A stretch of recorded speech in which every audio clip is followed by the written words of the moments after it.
السلام علیکم ورحمۃ اللہ وبرکاتہ۔ ان الحمد للہ نحمده ونستعینه ونستغفره ونؤمن به ونتوکل علیہ ونعوذ باللہ من شرور انفسنا ومن سیئات اعمالنا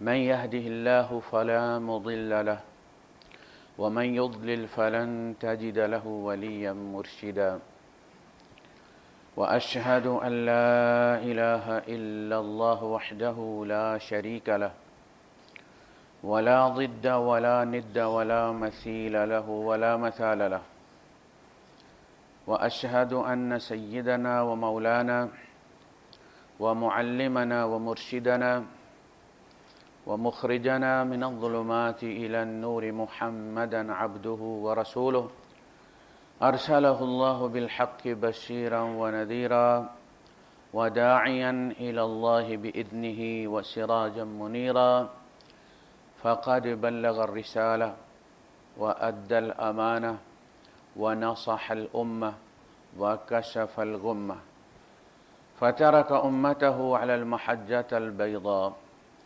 ليلها كنهارها لا يزيغ عنها إلا هالك اللهم صل وسلم وبارك عليه وعلى آله وأصحابه وأزواجه وذرياته وأهل بيته أجمعين أما بعد فأعوذ بالله السميع العليم من الشيطان الرجيم بسم الله الرحمن الرحيم ألف لام ميم ذلك الكتاب لا ريب فيه هدى للمتقين وقال تعالى شهر رمضان الذي أنزل فيه القرآن هدى للناس وبينات من الهدى والفرقان صدق الله العظيم رب اشرح لي صدري ويسر لي أمري واحلل عقدة من لساني يفقه قولي آمين يا رب العالمين۔ ہم نے جب سے ہوش سنبھالا ہے ہم یہ سنتے آ رہے ہیں کہ قرآن مجید، قرآن حکیم، قرآن کریم مسلمانوں کی کتاب ہے، ہماری کتاب ہے۔ لیکن حقیقت یہ ہے کہ یہ مسلمان بنانے والی کتاب ہے اور سارے جہانوں کی کتاب ہے۔ یہ ہدی للناس، مین کائنڈ، پوری انسانیت کی طرف بھیجی گئی ہے۔ یہ قیامت تک دعوت کا آلہ ہے، دعوت کا ذریعہ ہے، دعوت کا نصاب ہے۔ یہ جو ہم اس کو اپنا بنا کر قابض ہو کر بیٹھ گئے ہیں کہ ہماری یا کوئی دوسرا اس کو چھوئے نہیں، ہاتھ نہ لگائے، میں یہ بات بڑے یقین کے ساتھ کہتا ہوں کہ قیامت کے دن اللہ کی عدالت میں غیر مسلموں کی ایک بڑی اکثریت اس وجہ سے بخشی جائے گی کہ ان کے پاس یہ کتاب نہیں پہنچی، اور ہم مجرموں کی صف میں کھڑے ہوں گے کہ پہنچائے کیوں نہیں۔ عدالت سمن دے، ایشو کر دے، بندہ پہنچے نہ، عدالت اس کی ضمانت منسوخ کر دے یا کنٹیمپٹ آف کورٹ اس پہ لگا دے تو انہیں عدالت، اور واقع کہے کہ سرکار مجھے تو کوئی سمن ملا ہی نہیں، مجھے تو کوئی سمن نہیں ملا۔ سمن اس کو کہتے ہیں سمن کی تعمیل کرنا، وہ جس کو پہنچتا ہے اس سے وہ دستخط لیتے ہیں کہ مجھے یہ پہنچ گیا جی، میں نے وصول کر لی ہے، اور اب اس کی ذمہ داری بن گئی ہے کہ وہ پیش ہو۔ جو پیش نہیں ہونا چاہتے وہ ہرکارے کو، وہ جو لے کر آتا ہے سمن، اس کو 200-400 پکڑا دیتے ہیں، وہ جا کے کہتا ہے جی بندہ کار نہیں سی، آپ کی اب کوئی ذمہ داری نہیں عدالت میں پیش ہونے کی، اس لیے کہ سمن کی تعمیل ہی نہیں، آپ کو پتہ ہی نہیں، پتہ ہونے کے باوجود بھی آپ کو پتہ نہیں، کیونکہ آپ نے پتہ ہونے کے سائن نہیں کیے۔ مسلمانوں نے اس کتاب پر سائن کر دیے، اب تعمیل ہمارے ذمہ، اب اس کے قوانین پر عمل درآمد ہماری ذمہ داری ہے، ذمہ داریاں ہماری ہیں، کتاب پوری انسانیت کی، جن تک آپ نے پہنچائی نہیں ان کے ذمہ نہیں۔ اس لیے اگر ہم اس کتاب کے بارے میں اپنا کنسیپٹ کلیئر کر لیں تو بہت سارے فائدے ہوں گے۔ ایک فائدہ یہ کہ جب یہ کتاب سب کی طرف بھیجی گئی ہے تو سب کو اس کو سٹڈی کرنا، اس کا مطالعہ کرنا، اس کی تلاوت کرنا سب کا حق ہے۔ کوئی بھی پیپر ہے جب تک آپ پڑھیں گے نہیں آپ سائن کیسے کریں گے؟ آپ بس ایسے ہی ایگری کر دیں گے؟ اس میں ہونا یہ چاہیے تھا کہ ہم چوکوں میں لے کر اس کتاب کو کھڑے ہوتے اور ہر گزرنے والے کو پکڑاتے، ہر گاڑی کا شیشہ کھٹکھٹا کر کھلوا کر اندر جتنے بندے ہیں ہم ان کو کہتے یہ لے جائیے، یہ لے جائیے۔ یہ اتنا ایمرجنسی کام ہے، زندگی کا پتہ کوئی نہیں۔ حضور فرماتے ہیں بلغوا عنی ولو آیا، میری طرف سے پہنچاؤ اگرچہ ایک آیت ہی پہنچا سکو، تمہیں سپارہ یاد نہیں تو کیا پہنچاؤ؟ آیا، قرآن کی آیت، قرآن پہنچانا ذمہ ہے۔ انما علیک البلاغ، آپ کے ذمہ یہ قرآن پہنچانا ہے۔ قل اوحی الی ھذا القرآن لانذرکم بہ ومن بلغ، ان سے کہو کہ مجھے یہ قرآن اس لیے وحی کیا گیا ہے کہ میں تمہیں اس کے ذریعے خبردار کروں اور ان کو بھی جن جن تک یہ پہنچے، قرآن پہنچے۔ یا ایھا الرسول بلغ ما انزل الیک من رب، اس لیے حضور نے حدیثیں لکھوائی نہیں، جس طرح قرآن بلا کے لکھواتے تھے۔ اور ایک زمانے میں آپ نے لکھنے پر پابندی لگا دی تھی، گڑبڑ نہ ہو جائے، دونوں عربی ہیں، قرآن بھی حدیث بھی، گڑبڑ نہ ہو جائیں۔ یا ایھا الرسول بلغ ما انزل الیک من ربک، اے نبی آپ پہنچائیے وہ جو آپ کے رب کی طرف سے آپ کی طرف نازل کیا گیا ہے۔ بات کی سمجھ لگی ہے کہ نہیں لگی؟ یہ ہے وحی کا مقام، یہ ہے اس کتاب کا مقام۔ رسول کو بھی کہا جا رہا ہے فَإِن لَمْ تَفْعَلْ، اگر آپ نے قرآن نہ پہنچایا تو اپنی لاکھ تقریریں کر لیں آپ۔ فَإِن لَمْ تَفْعَلْ فَمَا بَلَّغْتَ رِسَالَتَهُ، قرآن نہیں پہنچا تو آپ نے رسالت نہیں پہنچائی، آپ نے رب کا، یہ رسالہ کس کو کہتے ہیں؟ خط کو کہتے ہیں نا، لیٹر کو کہتے ہیں نا، یہ پوری انسانیت کے نام خدا کا لیٹر ہے آخری۔ فَإِن لَمْ تَفْعَلْ، اگر قرآن نہ پہنچایا، حدیثیں صحاح ستہ نہیں، صحاح اتنا عشر بھی کر لیں، 12 اکٹھی کر لیں، قرآن نہیں پہنچایا تو اللہ رسول کو کہہ رہا ہے پھر کچھ نہیں پہنچایا، فما بلغت رسالتہ، پھر آپ نے رب کا رسالہ نہیں پہنچا۔ اس کا مقام پہچانے، آپ کو اس لیے تبلیغ کا حق حاصل ہے کہ آپ کے پاس خدا کا خط ہے۔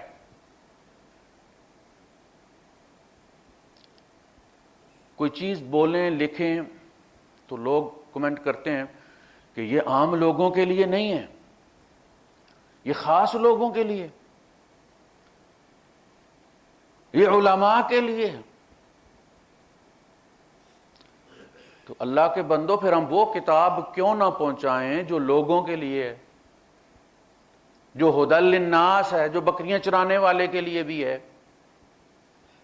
جو پروفیسر کے لیے بھی ہے، ڈاکٹر کے لیے بھی ہے، دانشور کے لیے بھی ہے، ہر طبقے کے لیے ہے۔ تو وہ کتاب کیوں نہ پہنچائیں پھر ہم؟ تمہاری لکھی ہوئی خاص کتابیں جو خاص لوگوں کے لیے ہیں وہ اہم نہیں ہیں۔ جب تم نہیں تھے، تمہاری یہ کتابیں نہیں تھیں، تب بھی لوگ مسلمان تھے۔ ان کتابوں نے کیا تخصیص کی. یہ کتاب ساری انسانیت کی کتاب ہے. جس طرح مسلمان کو اسے چھونے اور پڑھنے کا حق حاصل ہے، ہر اس شخص کو جو آدم کی اولاد ہے، مرد ہے یا عورت ہے، اس کا تعلق کسی بھی مذہب کے ساتھ ہے یا لا مذہب ہے، اس کتاب کا مطالعہ کرنا، اپنے گھر رکھنا، اس کو پڑھنا اس کا حق ہے. یہ تو اللہ کا شکر ہے کسی نے کورٹ میں آپ لوگوں کو چیلنج نہیں کیا، ثابت کرو یہ تمہاری کتاب ہے. یہ تو میری بھی ہے، مجھ سے منوانا چاہتے ہو. یعنی یہ ایسے ہی ہے کہ جیسے آپ یہ کہیں کہ یہ کتاب، یہ دوا جو ہے یہ بیماروں کے لیے، لیکن بیمار اس کو ہاتھ نہ لگانے پائے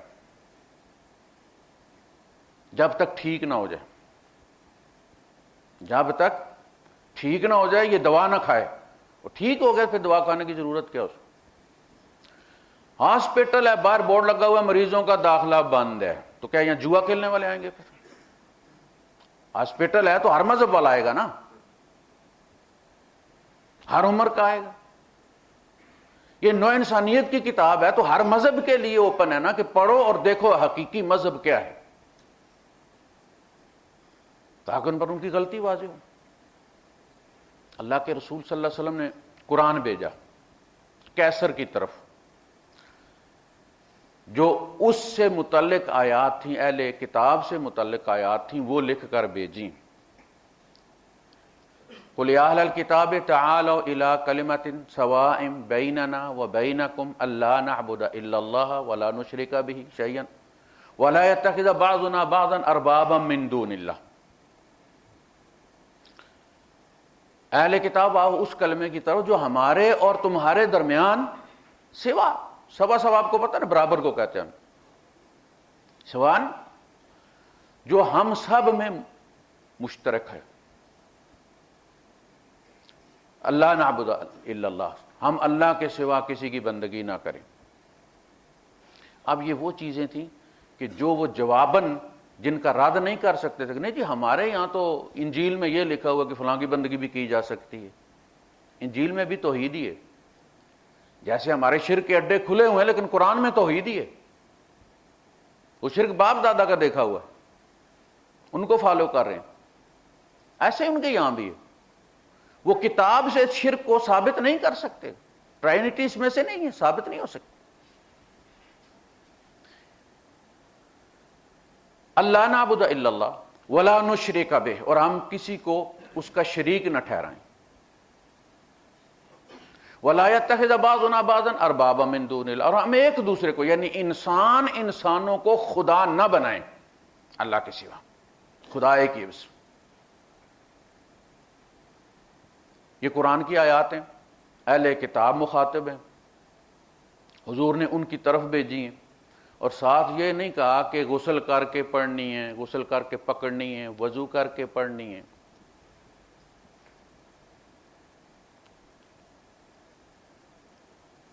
نہیں شرط لگائی. اس کی طرف خط بھیجا ہوا ہے رب کا. جی صاحب آپ ایک طرف کہتے ہیں کہ پورا سمندر بھی بہا لے تو کافر پاک نہیں ہوتا، تو غسل کا کیا مطلب ہوا؟ وہ نجس کا نجس رہتا ہے جب توحید سے پاک نہ ہو. ایک طرف فتویٰ یہ دیتے پورا سمندر بہا لے تو پاک نہیں ہوتا، تو پھر اس سے مطالبہ کیوں کرتے ہو کہ غسل کرے یا وضو کرے؟ خط اس کو پکڑاؤ بھائی، اس کی طرف رب نے بھیجا ہے، تم ڈاکیوں پہنچاؤ ان کو.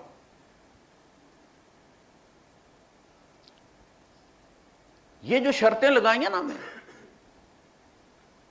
یہ ابتدائی دور میں نہیں تھی. پہلی بات یہ کہ وضو فرض ہی نماز کے فرض ہونے کے بعد ہوا ہے. یا ایھا الذین آمنوا اذا قمتم الی الصلاۃ فاغسلوا وجوہکم وایدیکم، اے ایمان والو جب تم کھڑے ہو نماز کے لیے تو پھر وضو اصل میں نماز کے لیے فرض. اور مکی دور کے آخری حصے میں جا کے یہ نماز بھی فرض ہوئی ہے، وضو بھی فرض ہوئے. تو پہلے بغیر وضو کے سارے قرآن پڑھتے رہے. جس آیت کو یہ لیتے ہیں جو دلیل ہے ان کی، سورہ الواقعہ کی آیت ہے، اس میں قرآن کا تعارف کروایا گیا ہے.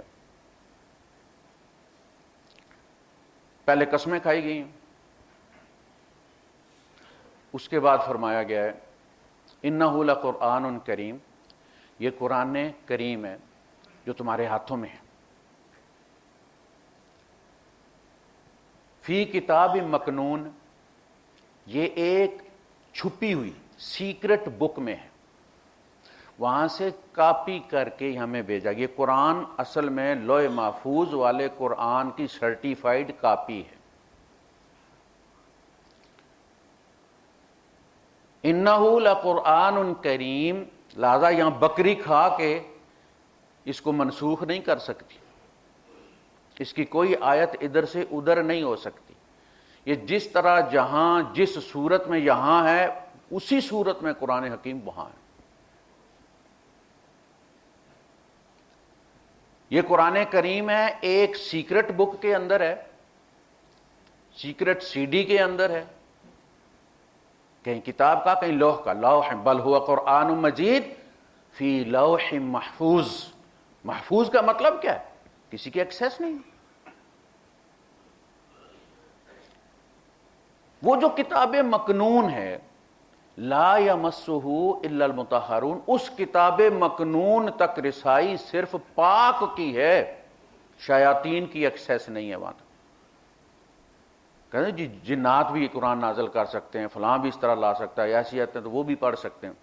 کہا گیا کہ شیاطین کی وہاں تک رسائی نہیں ہے، اس کتاب تک رسائی پاک لوگوں کی ہے. ان میں اللہ نے جبرائیل امین کو اس کا ذمہ دار بنایا. یہ قرآن کی بات نہیں ہو رہی، لا یمسہ کتاب مکنون کی بات ہو. یہ صفت کس کی ہے؟ کتاب مکنون کی. اور یہ خبر ہے، حکم نہیں ہے. یہ خبر ہے کہ اس کتاب مکنون تک جہاں قرآن لکھا ہوا ہے، کسی ناپاک کی یعنی شیاطین کی رسائی نہیں، ایکسیس نہیں ہے. یہ خبر ہے، یہ حکم نہیں ہے. بس اس آیت کو پکڑا، پابندی لگا دی. غیر مسلم چھو نہیں سکتا. جب چھو نہیں سکتا تو پڑھ بھی نہیں سکتا. جب پڑھ بھی نہیں سکتا تو کافر مرے گا. کافر مرے گا تو مسلمانوں کے گلے میں توق ہوگا. یعنی جو چیز پہنچانے کی ہماری ذمہ داری تھی، وہ ہم نے کہا کہ نہیں جی اس کو تو کچھ ہاتھ ہی نہ لگائے. ہماری لکھی ہوئی کتابیں پڑھے. اللہ اپنے نبی کو کہہ رہا کہ قرآن نہیں پہنچایا تو کچھ نہیں پہنچایا. تمہاری کتابیں، تمہارے نصاب، یہ پڑھ کے لوگ مسلمان ہوں گے. ہر انسان کا کوڈ اس کتاب میں موجود ہے، قرآن میں موجود ہے، ہماری کتابوں میں نہیں. اگر وہ دیانتداری کے ساتھ پڑھے گا تو کوڈ ٹیلی کر جائے گا، اس کا سینہ کھل جائے گا. یہ اس کتاب کی صلاحیت ہے قرآن حکیم کی. یہ پابندیاں پتہ کب لگیں؟ یہ والی بھی، اور یہ کہ مکے اور مدینے میں غیر مسلم داخل نہیں ہو سکتا. یہ شرعی پابندی نہیں ہے، یہ سیاسی پابندی ہے. اس کے لیے جو آیت کوٹ کرتے ہیں، یا ایھا الذین آمنوا انما المشرکون نجس فلا یقربوا المسجد الحرام بعد عامہم ھذا. اے ایمان والو، یہ جو مشرک ہیں یہ نجس ہیں، اس سال کے بعد یہ مسجد حرام کے قریب تک نہ پھٹکیں. اس آیت کے نزول سے پہلے حج ہوا، مسلمانوں نے بھی کیا، مکہ فتح ہو چکا ہے، حج ہوا. حج کے سارے انتظامات مشرکین کے پاس تھے، جو جس عہدے پر تھا اسی پر تھا.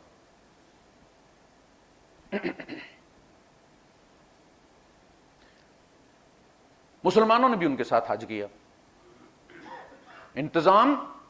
انتظامی امور وہ مشرکین کے ہاتھ میں تھے. اگلے سال حج ہوا، انتظام مسلمانوں کے ہاتھ میں تھے، حج مشرکوں نے بھی کیا. حج تو شروع سے ہوتا چلا آ رہا تھا نا، ابراہیم علیہ السلام کے زمانے سے، عمرہ بھی ہو رہا تھا، حج بھی ہو رہا تھا۔ مکے والوں نے اپنے لیے یہ مخصوص کر رکھا تھا کہ چونکہ ہم مکے کے شہری ہیں، ہر وقت پاک کی رہتے ہیں، لہذا ہمیں عرفات جانے کی ضرورت نہیں ہے۔ جو باہر سے آفاقی آتے ہیں، وزٹرز، وہ جائیں، حرم کی حدود سے باہر کے رہنے والے لوگ عرفات جائیں، ہمیں آگے پاک ہونے کی ضرورت نہیں ہے، ہم تو پہلے ہی پاک ہیں۔ جب اللہ کے رسول صلی اللہ علیہ وسلم نے عرفات میں اپنا خیمہ لگوایا تو سارے پریشان ہو گئے، اللہ کے رسول آپ بھی عرفات جائیں گے؟ سارے انسان عرفات جائیں گے، کوئی تخصیص نہیں ہے۔ اگلے سال حج ہوا، انتظام مسلمانوں کے ہاتھ میں تھا اور حج مشرکوں نے بھی کیا۔ اب اللہ پاک نے فرمایا کہ اس سال کے بعد اگلے سال، چونکہ نبی کریم صلی اللہ علیہ وسلم نے حج کرنا تھا، یہ مسجد حرام کے قریب بھی نہ پھٹکیں، یہ نجس ہے، یہ متولی نہیں بن سکتے اس کا۔ یہ اسی طرح ہے جس طرح کوئی کسی کو کہے کہ جی یہ اس کو پانی کو ہاتھ بھی نہیں لگانے دینا، یعنی منع کر دیا جائے پانی پینا، اور ڈاکٹر کہے کہ جی اس کو پانی کو ہاتھ بھی نہیں لگانے دینا۔ اب یہ جو پانی کو ہاتھ نہ لگانے دینا ہے، یہ اصل میں مبالغہ ہے ممانعت میں،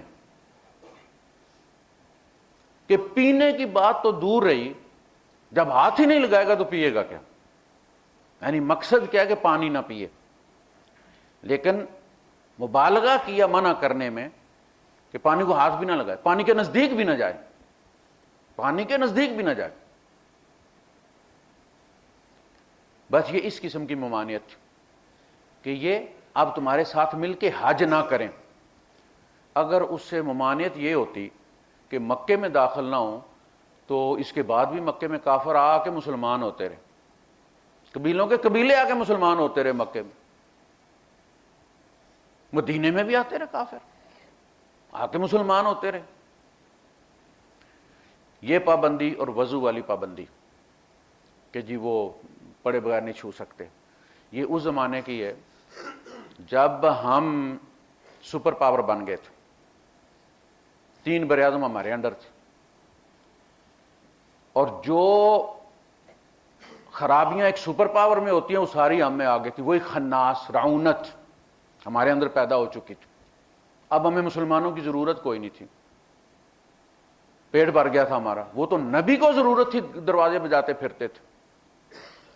ہم سال میں 2 دفعہ مہم نکالا کرتے تھے، 6 مہینے بعد جاتے تھے لوگ، اور لونڈیاں اور غلام ریوڑوں کی طرح آگے لگا کر لے آتے تھے مکہ مدینے، منڈی لگ جاتی تھی۔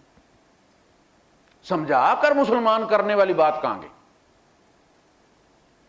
یہ ہماری کتاب ہے، اس کو کوئی چھوئے نہیں، مکے اور مدینے میں داخل نہ ہو۔ یہ اس زمانے کی بات ہے، جیسے وہ کہتا ہے نا کہ وہ جو امیگریشن پر پابندی لگ گئی اور یہ ان ملکوں کے لوگ ہمارے ملک میں نہیں آ سکتے، ان کو ویزے نہیں ملیں گے، سیم ہمارا۔ یعنی جو خرابی ایک پیسے میں ہے، جب پیسہ بندے کے پاس ہوتا ہے تو وہ کہتا ہے بھائی کچھ کرو، کوئی نیا گناہ ایجاد کرو یار، جو پہلے کر رہے تھے ان میں سے نہیں، نواں کام کرو گے۔ ہماری قانون سازی جتنی بھی ہوئی ہے وہ انسانیت کے خلاف، یعنی اگر آپ ایک ریوڑ کو، غلاموں اور لونڈیوں کے ایک ریوڑ کو چلا کر لے کر جا رہے ہیں دارالخلافہ، اور رستے میں صحرا ہے، پانی کوئی نہیں ملا، تو کیا ان کے ساتھ کیا کرنا چاہیے؟ وہ کہتے ہیں کہ ان کے جتنے بھی قابل جنگ لوگ ہیں جو اس میں قیدیوں میں، ان کو قتل کر دو اور بقیہ کو اسی لک و دک صحرا میں چھوڑ دو مرنے کے لیے۔ یہ انسانیت، یہ شریعت کی بات نہیں ہے، یہ بعد کی بات ہے۔ بھائی عراق میں لوگوں کے مسلمان ہونے پر پابندی لگا دی گئی تھی، ورنہ نے پابندی لگا دی اب تو مسلمان نہیں ہو سکتے۔ کیوں؟ تم ٹیکس بچانے کے لیے مسلمان ہوتے، اور اگر تم سارے مسلمان ہو گئے تو ہمارا وہ بیت المال خالی ہو جائے گا، وہاں کوئی جزیہ ہی نہیں دے گا، تو نظام کیسے چلے گا؟ لہذا پابندی. اور اگر تم نے مسلمان ہونا ہی ہے تو تم ساتھ جزیہ بھی دو گے، جزیہ معاف نہیں ہوگا، تاکہ یہ کنفرم ہو جائے کہ تم جزیہ کے لیے مسلمان نہیں ہو رہے. دیکھیے یہ بدماشی ہے، یہ کھلواڑ ہے اس امت کے ساتھ، اس دعوت کے ساتھ. انہیں چاہیے نہیں تھا. ہمارا زوال جو ہوا ہے اس کی وجہ یہی، ورنہ دنیا ساری مسلمان ہو چکی ہوتی. تو قرآن کو ہر مذہب کے بندے تک پہنچنا چاہیے، اس میں کوئی تخصیص نہیں ہے. یہ تمام انسانیت کی کتاب ہے، یعنی نوع انسانیت کی طرف ہے. ہدی للناس ہے اور ہدی للمتقین شروع ہوئی. ہدایت نامہ ہے متقین کے لیے. تو متقین کے لیے ہدایت نامہ یہ ہے کہ جنہوں نے اس کو قبول کر لیا ہے، اللہ کو اللہ مان لیا، نبی کریم صلی اللہ علیہ وسلم کو اپنا رسول مان لیا، تو اب اس میں ڈوز اینڈ ڈونٹس، یہ کرو یہ نہ کرو. وہ لوگ جو اللہ کی حدیں توڑنے سے بچنا چاہتے، متقین کا ترجمہ یہ ہے، جو اللہ کی حدیں توڑنے سے پرہیز کرتے ہیں، ان کے لیے ان حدوں کا تعین ضروری تھا. وہ حدود بیان ہوئی، وہ قانون بیان ہوئے تاکہ وہ توڑنے سے بچیں. یہ ایسے ہی ہے جیسے سگنل ہے، ریڈ ہے، یلو ہے، گرین ہے. یہ رنگ اس لیے الگ الگ کیے گئے ہیں کہ جس نے ریڈ پہ رکنا ہے اور گرین پہ جانا ہے، جس نے ہر حال میں جانا ہے اس کے لیے ریڈ اور گرین برابر ہی. یہ رنگ اس کے لیے نہیں ہے، یہ کتاب ان کے لیے ہدایت نامہ ہے جو اللہ کی حدیں توڑنے سے بچنا چاہتے ہیں. ان کے لیے حدوں کا تعین کیا گیا کہ یہ تلک حدود اللہ، پڑھتے نا، یہ اللہ کی حدیں ہیں. کل یہ نہ کہو کہ پتہ نہیں. 400-450 آیتیں مسلمانوں کے لیے ہیں. ان 6236 آیات میں صرف مسلمانوں کے لیے صرف 400-450 آیتیں، اس سے زیادہ نہیں. ڈاکٹر محمود احمد غازی جو شریعہ کورٹ کے جج رہے اور قانون سے ظاہر ان کا تعلق ہے، کہتے ہیں اس میں سے 450 آیتیں ٹوٹل مسلمانوں کے لیے، جس میں ان کے قوانین بیان ہیں. باقی سارا قرآن دعوت ہے اور وہ پوری انسانیت کے لیے. اس میں خدا کے وجود کے دلائل ہیں، آخرت کے دلائل ہیں، بعثت کے دلائل ہیں، وہ ساری انسانیت کے لیے. تم یار ایسا کرو، وہ اپنی 450 آیات کا الگ بنا لو، اور جو دوسروں کا ہے وہ تو انہیں چھونے دو. 6236 میں سے تمہارے لیے قوانین 450 میں ہیں.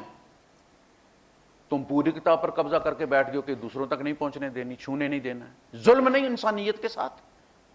جو کتاب ہم پہنچانے بھیجے گئے، جو ہماری زندگی کا مشن ہے، نبی کریم صلی اللہ علیہ وسلم کی طرف سے ہم پر عائد کردہ فرض ہے بطور امت، وہ فرض ادا کرنا تو دور رہا، ہم نے خط ہی غائب کر دیا ہے. کوئی گلہ ہی نہ کرے بھئی یہ تمہارا ہے ہی نہیں. آپ جائیں ڈاکخانے کے والے کے پاس کہ یار وہ میری رجسٹری آنی تھی، میرا خط آنا، کہا جی کوئی نہیں. کافر آئے کتاب پڑھنی ہے، نہیں یہ تو ہماری کتاب ہے، تمہاری کتاب کوئی نہیں آئی. اب یہ جو نئے پیدا ہو رہے ہیں قیامت کے دن اللہ سے پوچھیں گے نہیں ہمارے لیے کوئی نبی نہیں تھا، ہمارے لیے کوئی کتاب نہیں تھی، بھیجی تھی کس کو دی تھی آپ نے؟ یہ صاحبان ادھر آؤ، سارے ادھر، حاجی نمازی قاری قاضی سارے آ گیا. کہاں ہے وہ خط؟ تم تک پہنچی تھی نا؟ جی پہنچی تھی. رسول بری ہو گئے، رسول بری ہو گئے، تم نے آگے کیوں نہیں پہنچا؟ جی وہ مولوی صاحب کہتے تھے کسی کو ہاتھ نہیں لگانے دینا، کوئی اس کتاب کو چھوئے نہیں. اور بیجی پلیتوں کی طرف گئی ہے، تم کیسوں سے پاک کرو گے جب تک پڑھ کے پاک نہیں ہوگا؟ وہ بھیجی مریضوں کے لیے گئی دوا اور تم پکڑ کے بیٹھے ہوئے. کہتے مریض ہاتھ نہ لگائے اس کو، مریض نہ کھائے اس کو. نتیجہ یہ ہے کہ وہ کتاب ہمارے اندر بھی نہیں ہے، یعنی اس کا سائیڈ ایفیکٹ یہ ہے کہ ہمارے اندر بھی نہیں ہے. پھر وآخر دعوانا الحمدللہ رب العالمین.